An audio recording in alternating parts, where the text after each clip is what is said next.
3 में जिलाधिकारी कौशल राज शर्मा के आदेश पर वाराणसी में सभी जिम सोमवार 17 अगस्त से खोल दिए गए हैं। जिम को प्रातःकाल से शाम 5 बजे तक खोलने की अनुमति दी गई है।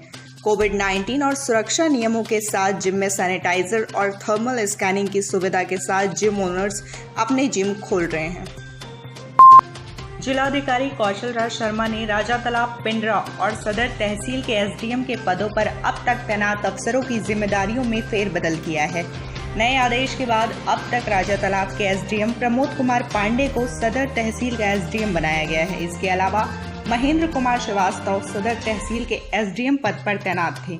इन्हें अपर नगर मजिस्ट्रेट का पदभार सौंपा गया है और अपर नगर मजिस्ट्रेट के पद पर तैनात रहे जयप्रकाश को उप जिलाधिकारी पिंडरा बनाया गया है। अब तक पिंडरा तहसील की जिम्मेदारी संभाल रहे एसडीएम मणिकंठन ए को राजा तालाब तहसील की जिम्मेदारी दी गई है।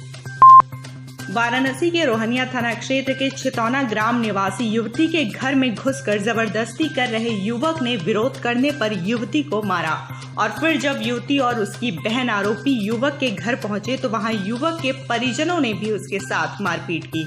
इस संबंध में थाने पर दोनों पक्षों की ओर से एफआईआर दर्ज हुई। युवती और उसके परिजनों ने थाने पर एक पक्षीय सुनवाई का आरोप लगाते हुए सोमवार को एसपी ग्रामीण मार्तंड प्रकाश सिंह से मुलाकात की। एसपी ग्रामीण ने पूरे मामले की जांच सीओ सदर को सौंपी है।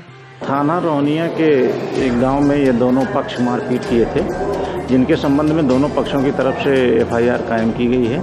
निष्पक्ष जांच की जा रही है और इन लोगों के जो भी आरोप लगाए जा रहे हैं उसकी सत्यता के आधार पर जांच कर कार्रवाई की जाएगी।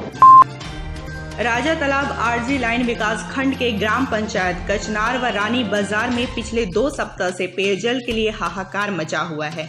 जल संकट से परेशान ग्रामीणों ने प्रदर्शन कर गांव की पेयजल योजना को ठीक करने की मांग की है। उन्होंने सीएम योगी को ऑनलाइन ज्ञापन देकर अपील की है कि शीघ्र क्षतिग्रस्त पेयजल योजना को ठीक किया जाए। पानी के लिए दर भटक रहे हैं, लंबी जद्दोजहद कर रहे हैं, लाइन लगा रहे हैं, रात भर जाग के पानी भर रहे हैं। अफसरों को कई बार कहा गया लेकिन अफसर मौन साधे हुए हैं। इस पूरे मामले को माननीय मुख्यमंत्री जी के संज्ञान में मेल, ट्वीट और उनके पोर्टल पे करके कई बार भेजा गया है लेकिन कुछ नहीं हुआ।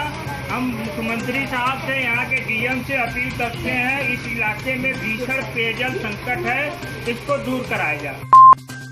मीरापुर बसई चौराहे पर अचानक रोड 10 फीट नीचे धंस गई। स्थानीय लोगों के अनुसार रोड धंसने का कारण जलकल विभाग की लापरवाही है। स्थानीय लोगों ने बताया कि पिछले 6-7 महीनों से भोजूबीड़ से नटिनिया दाई तक 50 से भी अधिक लीकेज है और इसी लीकेज की वजह से आज सड़क धंस गई है। मीरापुर बसई उद्योग व्यापार मंडल अध्यक्ष सोनकर ने आरोप लगाते हुए कहा कि रोड धंसने का पूरा श्रेय जलकल विभाग को जाता है। अगर रोड रात के बजाय दिन में धंसी होती तो कई लोग इसकी चपेट में आ सकते थे। अगर मैं दिन में ये सड़क धंसी होती तो कम से कम 2-4 लोगों की कैजुअलिटी तो हो ही गई होती। क्षेत्रीय जनता इतना परेशान है, आगे आपको देखिए वहाँ से पूरा सड़क दरार कर गया। कभी भी ये पूरी की पूरी सड़क ध्वस्त हो सकती है।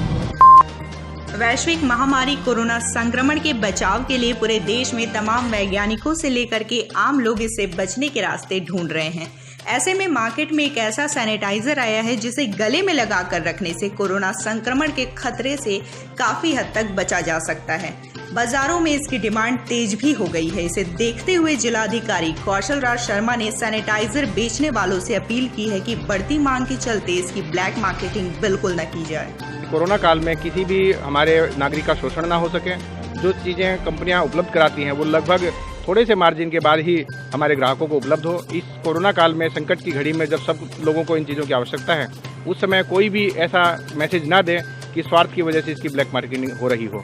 इसलिए मेरी अपील है सभी दुकानदारों से कि इसको एमआरपी पे बेचें, इससे ज़्यादा कतई ना बेचें और इसमें भी छूट देने का प्रयास करें ताकि जो भी लोगों को इसकी आवश्यकता हो वो जल्दी से जल्दी पहुँचे। बीएचयू के सर सुंदरलाल अस्पताल में लापरवाही के कारण हुए शव की अदला बदली के बाद प्रशासन ने नई व्यवस्था शुरू की है। अब अस्पताल में कोरोना से हुई मौत के बाद शवों की टैगिंग शुरू की गई है ताकि फिर से इतनी बड़ी चूक या लापरवाही नहीं होने पाए। इसके साथ ही यह व्यवस्था करने का सुझाव दिया गया है कि बॉडी को पैक करने से पहले उनके परिजनों को मृतक का चेहरा अच्छी तरह दिखाया जाए।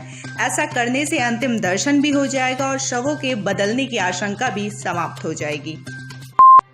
जनपद में कोरोना महामारी का प्रसार दिन ब दिन बढ़ता जा रहा है। जिला प्रशासन लगातार लोगों को सोशल डिस्टेंसिंग रखने और मास्क का इस्तेमाल करने के लिए आगाह कर रहा है, पर व्यापारी वर्ग इस कार्य में लापरवाह बना हुआ है। जिला प्रशासन द्वारा जारी कोरोना पॉजिटिव ब्रेकअप लिस्ट में व्यापारियों का आंकड़ा कोरोना पॉजिटिव होने में नंबर 1 पर है। जिला प्रशासन ने सप्ताह में 5 दिन बाजार खोलने का आदेश दिया है। ऐसे में भीड़ भी देखी जा रही है, जिसके कारण बाजारों में कोरोना का प्रकोप बहुत ही तेजी से फैल रहा है और व्यापारी कोरोना से बहुत तेजी से संक्रमित भी हो रहे हैं। भारत रत्न उस्ताद बिस्मिल्लाह खान अपने पैतृक आवास पर सबसे ऊपर बने कमरे में फर्ज की नमाज के बाद रियाज करते थे। वह कमरा आज भी भारत की महत्वपूर्ण धरोहर है, पर अब इस धरोहर को एक बिल्डर द्वारा कमर्शियल बिल्डिंग बनाए जाने के लिए तोड़ा जा रहा है। उस्ताद का घर इन दिनों उनके घर के ही कुछ लोग रिकंस्ट्रक्शन के पर्पस से एक बिल्डर से तोड़वा रहे हैं, पर इस रिकंस्ट्रक्शन के नाम पर परिजनों ने उस्ताद के उस कमरे को सबसे पहले धाराशाही कराना शुरू कर दिया जिसमें वे रियाज करते थे और रहते थे। इस पर उस्ताद के सबसे छोटे बेटे नाजिम हुसैन और उनकी गोद ली हुई बेटी और प्रसिद्ध शास्त्रीय संगीत गायिका सोमा घोष ने अपना विरोध दर्ज कराया है। वाराणसी में सोमवार को 137 नए कोरोना संक्रमित मरीज मिले हैं। कोरोना को मात देने वालों की संख्या आज 185 है। बीते 24 घंटे में 3 कोरोना संक्रमितों की मौत भी दर्ज की गई है। वाराणसी में कोरोना से मौत का आंकड़ा 106 पहुंच गया है। जिले में अब तक 5,787 कोरोना पेशेंट मिल चुके हैं। इनमें से 4,396 मरीज स्वस्थ हो चुके हैं। वहीं 1,285 कोरोना केस अभी भी जिले में एक्टिव हैं।